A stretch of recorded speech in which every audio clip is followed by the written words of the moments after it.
ಅನು musical academy ಇದರ 2ನೇ ವರ್ಷದ ವಾರ್ಷಿಕೋತ್ಸವದ ಬಗ್ಗೆ 2 ಹಿತವಚನಗಳನ್ನು ನೀಡಬೇಕಂತ ಗುರುಗಳಾದಂತಹ ಶ್ರೀ ಟಿ ರಾಜಾರಾಮ್ ಅವರನ್ನ ವಿನಂತಿಸಿಕೊಳ್ತಾ ಇದ್ದೀನಿ. ಅನು ಮ್ಯೂಸಿಕ್ ಅಕಾಡೆಮಿಯ ಒಂದು ಮೊದಲನೇ ವರ್ಷದ ವಾರ್ಷಿಕೋತ್ಸವ ಸಮಾರಂಭದಲ್ಲಿ ಉಪಸ್ಥಿತರಿರುವ ಈ ವೇದಿಕೆ ಮೇಲೆ ನಮ್ಮ ಆತ್ಮೀಯ ಮಿತ್ರರು ಶ್ರೀ ಅಚ್ಯುತ್ ಸಂಕೇತಿರವರು ಹಾಗೂ ಮತ್ತೋರ್ವ ಅತಿಥಿಗಳು ಶ್ರೀಮತಿ ಜಯಲಕ್ಷ್ಮಿ ನಾಗೇಂದ್ರ ಅವರು, ಹಾಗೆ ಈ ಸಂಸ್ಥೆಯ ಸಂಸ್ಥಾಪಕರು ಪ್ರೊಫೆಸರ್ ಸಕೇಶ್ ಶ್ಯಾಮರವರು ಕೂಡ ವೇದಿಕೆ ಮೇಲಿದ್ದಾರೆ. ಅವರೆಲ್ಲರಿಗೂ ಕೂಡ ವಂದನೆಗಳನ್ನು ಸಲ್ಲಿಸ್ತಾ ತಮಗೆಲ್ಲರಿಗೂ ಕೂಡ ಇಂದಿನ ಈ ಕಾರ್ಯಕ್ರಮ ಅತ್ಯಂತ ಯಶಸ್ವಿಯಾಗಿ ಮೂಡಿ ಬರ್ತಾ ಇರೋದಕ್ಕೆ ಕಾರಣ ನೀವೆಲ್ಲರೂ ಪೋಷಕರಿಂದ ನಿಮ್ಮ ಮಕ್ಕಳು ಭಾಗವಹಿಸಿ ಈ ಒಂದು ಕಾರ್ಯಕ್ರಮದಲ್ಲಿ. ಇದು ಮೊದಲನೇ ವರ್ಷ, ಬಹಳ ಖುಷಿಯಾಗುತ್ತೆ.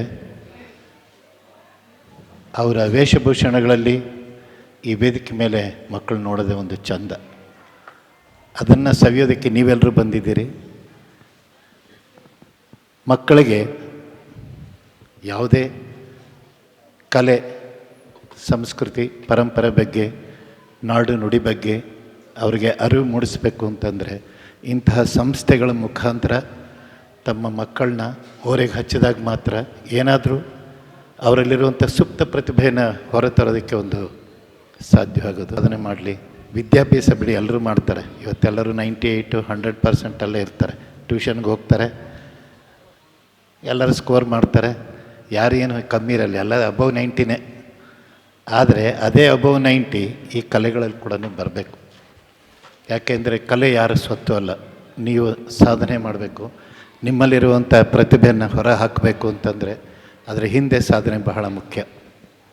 ಯಾವುದೇ ಕಲೆ ಆಗಲಿ, ನಿಮ್ಮ ಅಭಿರುಚಿಯ ಕಲೆ ಯಾವುದೇ ಆಗಿದ್ದರೂ ಕೂಡ ಅದರಲ್ಲಿ ಮಕ್ಕಳನ್ನ ತೊಡಗಿಸಿ ಅವರಿಗೆ ಯಾವುದು ಅಭಿರುಚಿ ಇದೆ ಅದನ್ನು ನೀವು ತಿಳ್ಕೊಳ್ಳೋಕೆ ಪ್ರಯತ್ನ ಮಾಡಿ.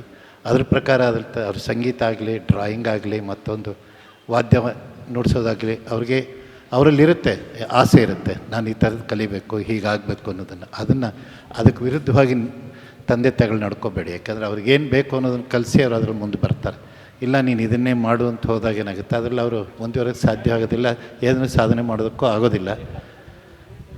ಆ ನಿಟ್ಟಿನಲ್ಲಿ ನಮ್ಮ ಅನು ಮ್ಯೂಸಿಕ್ ಅಕಾಡೆಮಿಯವರು ಒಂದು ಒಳ್ಳೆಯ ಕಾರ್ಯಕ್ರಮ, ಒಳ್ಳೆಯ ಕೆಲಸ ಮಾಡ್ತಾಯಿದ್ದಾರೆ. ಒಂದು ಬಸವನಗುಡಿಯ ಹೃದಯ ಭಾಗದಲ್ಲಿ ಅವರ ಒಂದು ಸಂಸ್ಥೆ ಇರೋದು ಕೂಡ ನಿಮ್ಮೆಲ್ಲರಿಗೂ ಅನುಕೂಲವಾದ ಒಂದು ಪ್ರಸಕ್ತವಾದ ಸ್ಥಳ ಅದು. ಯಾಕೆಂದರೆ ಬಸವನಗುಡಿ, ಗಾಂಧಿ ಬಜಾರ್, ಜಯನಗರ, ಮಲ್ಲೇಶ್ವರಂ ಈ ಸುತ್ತಮುತ್ತಲು ಬರೀ ಕಲೆಗಳ ತವರು ಅದು. ಬೆಂಗಳೂರಿನಲ್ಲಿ ನೀವು ಎಲ್ಲೇ ಹೋಗಿ, ಎಲ್ಲರೂ ಹೋಗಿ, ಯಾರೋ ಒಬ್ಬರು ಒಳ್ಳೊಳ್ಳೆ ಕಲಾವಿದರೆಲ್ಲ ಅಲ್ಲೇ ಇರೋದು. ನಾವೆಲ್ಲ ಕಲಿಬೇಕಾದ್ರೆ ಹುಡ್ಕೊಂಡು ಅಲ್ಲಿಗೆ ಬರ್ತಿದ್ವಿ. ಶೇಷಾದ್ರಿ ಗವಾಯಿಗಳನ್ನೆಲ್ಲ ಚಾಮರಾಜಪೇಟೆಗೆ ಬರ್ತಿದ್ವಿ. ನಮ್ಮ ಕಾಲದಲ್ಲಿ 10 ಗಂಟೆ ಆದರೂ ಸರಿ ಕಾಯ್ಕೊಂಡಿರ್ತಿದ್ವಿ. ಪಾಪ ಅವ್ರು ಅಷ್ಟೊತ್ತಲ್ಲೂ ಹೇಳ್ಕೊಡ್ತಿದ್ರು. ಅಂತಹ ಗುರುಗಳು ನಮಗೆ ಸಿಕ್ಕಿದ್ರು. ನಾವು ಕೂಡ ಅದೊಂದು ಪುಣ್ಯ ಅಷ್ಟೇ. ಇವಾಗೇನಾಗಿದೆ, ಸಾಕಷ್ಟು ಈ ಥರ ಸಂಸ್ಥೆಗಳು ಅದಕ್ಕಾಗಿ ಕೆಲಸ ಮಾಡ್ತಾ ಇದ್ದಾರೆ. ವೇಗವಾಗಿ ಬೆಳೀತಾ ಇದೆ ಈ ಕಲೆ, ಸಂಸ್ಕೃತಿ ಎಲ್ಲ. ಆದರೆ ಅದರಲ್ಲಿ ನೀವು ಒಳ್ಳೆಯದು ಯಾವುದನ್ನು ಆಯ್ಕೆ ಮಾಡಿದ್ರೆ ನಮ್ಮ ಮಕ್ಕಳಿಗೆ ಮುಂದೆ ಇದು ಅನುಕೂಲ ಆಗಬಹುದು ಅನ್ನೋ ನಿಟ್ಟಿನಲ್ಲಿ ಪೋಷಕರು ಕೂಡ ನೀವೆಲ್ಲರೂ ಯೋಚನೆ ಮಾಡಿ ಆ ಮಕ್ಕಳನ್ನ ಓರೆಗೆ ಹಚ್ಚಿ ಅವ್ರು ಇವತ್ತೆಲ್ಲ ಒಂದು ದಿವಸ ಒಳ್ಳೆ ಕಲಾವಿದರಾಗಿ ಹೊರಬರ್ತಾರೆ ಇಂಥ ಸಂಸ್ಥೆಗಳ ಮುಖಾಂತರ.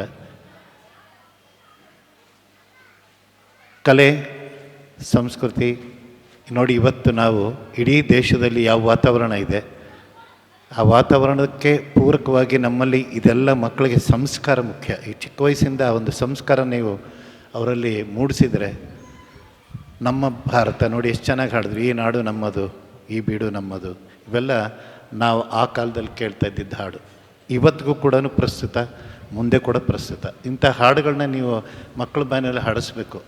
ಯಾಕೆಂದರೆ ಈಗ ಬರ್ತಿರೋ ಹಾಡುಗಳು, ಸಿನಿಮಾ ಹಾಡುಗಳು, ನಾನು ಬೇಡ ಅನ್ನಲ್ಲ, ಎಲ್ಲನೂ ಸಂಗೀತನೇ. ಆದರೆ ಮಕ್ಕಳಲ್ಲಿ ಒಳ್ಳೆಯ ಭಾಷೆ, ಸಂಸ್ಕೃತಿ, ಭಾಷೆ ಬಗ್ಗೆ ಕೂಡ ಅಷ್ಟೇ. ನಮ್ಮ ಅರಿವಿಲ್ಲದೆ ಹೋದರೆ ನೋಡಿ, ಕನ್ನಡ ಇವತ್ತೇನಾಗಿದೆ, ನಾವು ಹುಡುಕಿ ಹೇಳ್ಕೊಡುವಂಥ ಸ್ಥಿತಿ ಬಂದುಬಿಟ್ಟಿದೆ. ಎಲ್ಲರಿಗೂ ಇಂಗ್ಲೀಷಲ್ಲೇ ಎಲ್ಲನೂ.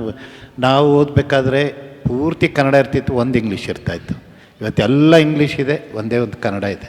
ಆ ಒಂದು ಕನ್ನಡನ ಅವ್ರ ತಲೆಯಲ್ಲಿ ನಾವು ಹೋಗಿಸಿ ಅವ್ರಿಗೆ ಭಾಳ ಸಾಹಸ ಪಡಬೇಕು ತಂದೆ ತಾಯಿಗಳು ಕೂಡ.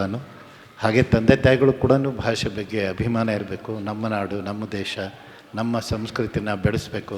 ಮಕ್ಕಳಲ್ಲಿ ಆ ಒಂದು ಸ್ವಾಭಿಮಾನದ ಕೆಚ್ಚನ್ನು ನೀವು ಮೂಡಿಸಬೇಕು. ಆ ಮೂಲಕ ಅವರಿಗೆ ಸಂಸ್ಕಾರವನ್ನು ಕಲಿಸಿದರೆ ಮುಂದಿನ ದಿನಗಳಲ್ಲಿ ನಿಮ್ಮ ಮಕ್ಕಳು ಒಳ್ಳೆಯ ಕಲಾವಿದರಾಗಿ ಹೊರಬರ್ತಾರೆ. ಹಾಗೆ ವಿದ್ಯಾರ್ಥಿಗಳು ಕಲಿತಾರೆ. ಅವರು ವಿದ್ಯಾಭ್ಯಾಸದಲ್ಲಿ ಯಾರೂ ಇವತ್ತು ಹಿಂದಿಲ್ಲ. ನಾನು ಗಮನಿಸಿದಾಗೆ ಎಲ್ಲರೂ ಮುಂದೆ ಇದ್ದಾರೆ. ಆದರೆ ಕಲೆಯಲ್ಲಿ ಮುಂದೆ ಬರಬೇಕು ಅಂದರೆ ಅದ್ರ ಹಿಂದೆ ಸಾಧನೆ ಬೇಕು. ಆ ಸಾಧನೆಗೆ ನಿಮ್ಮೆಲ್ಲರ ಪ್ರೋತ್ಸಾಹ ಬೇಕು. ಅದು ಮುಂದಿನ ದಿನಗಳಲ್ಲಿ ಕೂಡ ಇರಲಿ ಅಂತ ನಾನು ಆಶಿಸ್ತಾ, ಇವತ್ತು ನಮ್ಮ ಈ ಕಾರ್ಯಕ್ರಮಕ್ಕೆ ಮ್ಯೂಸಿಕ್ ಅಕಾಡೆಮಿ ಈ ಒಂದು ಪ್ರಥಮ ವಾರ್ಷಿಕೋತ್ಸವದ ಸಮಾರಂಭಕ್ಕೆ ನನಗೆ ಇಲ್ಲಿಗೆ ಆಹ್ವಾನ ನೀಡಿ ಕರೆದಂತಹ ಶ್ರೀ ಸಕೇಶಾಮ್ರವರಿಗೆ ನಾನು ಹೃತ್ಪೂರ್ವಕವಾದ ಧನ್ಯವಾದಗಳನ್ನ ಅರ್ಪಿಸ್ತೇನೆ.